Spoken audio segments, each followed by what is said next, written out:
বাবা প্রশ্ন করব, ঠিক আছে, তোমাদের মন মতো একটু তেলাওয়াত করে শোনাও। তেলাওয়াত যদি মানসম্মত হয় তাহলে ইন্টারভিউ নিব, যদি না হয় তাহলে ছাঁটাই করে দিব। এবার ছোট যেটা সেটা তেলাওয়াত শুরু করলো সূরা তাহা থেকে।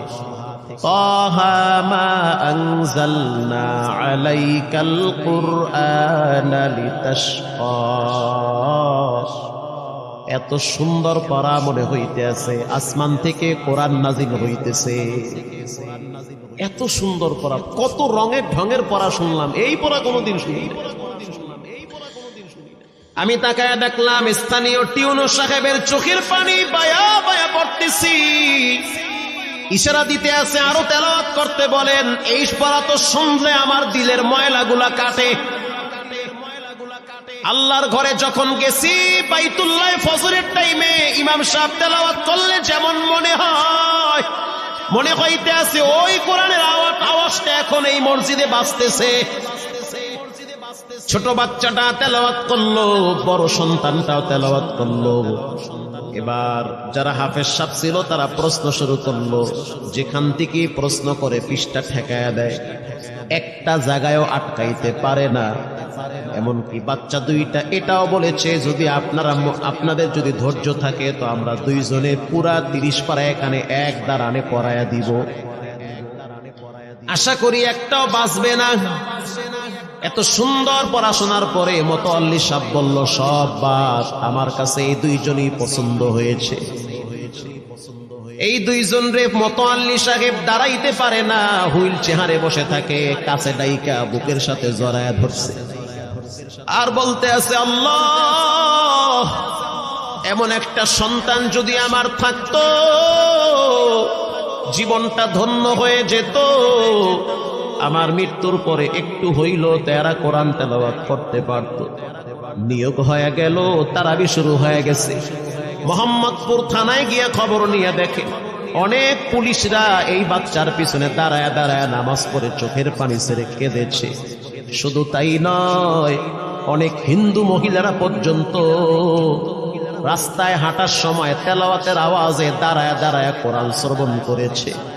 শুধু তাই নয়, অনেক বড় বড় ডাকাত, মাস্তান, সন্ত্রাস, কিশোর গ্যাংরা পর্যন্ত দাঁড়ায় দাঁড়ায় কোরআনের আওয়াজ শুনেছে। 17ই রমজান বদর দিবস, হাজার হাজার মুসল্লি দাঁড়িয়ে আছি। ইমাম সাহেব জানে না যে এরা দুইজনে আপন মায়ের পেটের ভাই হয়, এটা ইমামের জানা নাই। দুইজনে তারাবি চলতে আছে, চমৎকার পড়া, পিছনে শত শত মাওলানা মুফতি দাঁড়ায় থাকে। মনে হইতেছে তেলাওয়াতের আওয়াজে আরেক জগতে হারিয়ে যায়, এত সুন্দর পড়া। তারাবি শেষ হয়ে গেল, মুসাফা শুরু হয়ে গেল। বাচ্চা দুইটারে কেউ বুকের সাথে জড়ায়, কেউ কপালে চুমা দেয়, বলে আল্লাহর কোরআনকে চুমা দে। হাজার হাজার মানুষ যখন আস্তে আস্তে নামাজ শেষ করে চলে গেল, একেবারে মসজিদের পিছনে বারান্দার পরে আরো একটা বারান্দা থাকে, ওই বারান্দায় এক লোক বসে বসে গামছা দিয়া চোখের পানি মুছতেছে। কিছুক্ষণ পরে লোকটা দেওয়ালের সাথে কপালটা ঠেকায় দিয়া একেবারে অস্থির হয়ে গেল। মনে হচ্ছে তার ভিতরে কাঁপুনি শুরু হয়ে গেছে। কিছু মুসল্লি গিয়া প্রশ্ন করলো, কি হয়েছে আপনার? বলে আমার কিছুই হয় নাই। টাকা লাগবে? বলে না, টাকা লাগবে না। তাহলে আপনি কেন এখানে কাঁদতেছেন? বলে আমি এমনি কাঁদতেছি, এটা কষ্টের কান্না না, এটা খুশির কান্না। এটা কষ্টের কান্না না, এটা খুশির কান্না, আনন্দর কান্না। আল বুকাউ মিনাল ফারাহ, অতি সুখে মানুষ কখনো কখনো কেঁদে দেয়, চোখের পানি ছেড়ে দেয়। ইমাম সাহেব বলল, পিছনে কে? লোকটা তাকে সামনে নিয়ে আসে। এবার লোকটাকে যখন কিছু দূর সামনে আনা হইল, ওই বাচ্চা দুইটা মসজিদের ভিতর থেকে দৌড় মাইরা গিয়া বলতে আছে, এই লোকটা আমার আব্বা, ইনি আমার আব্বা হয়।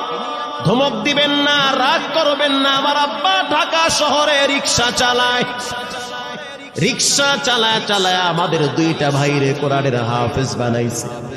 ইমাম সাহেব ধমক দিয়ে বলতে আছে, আপনি কেন দেরি করলেন, আগে কেন আসলেন না? রিকশাওয়ালা বলতে আছে, আমি যদি আগে আসতাম আর যদি পরিচয় দিতাম আমি রিকশাওয়ালা, হয়তো আমার বাচ্চা দুইটারে মানুষ খোটা দিবে যে রিকশাওয়ালার পোলা।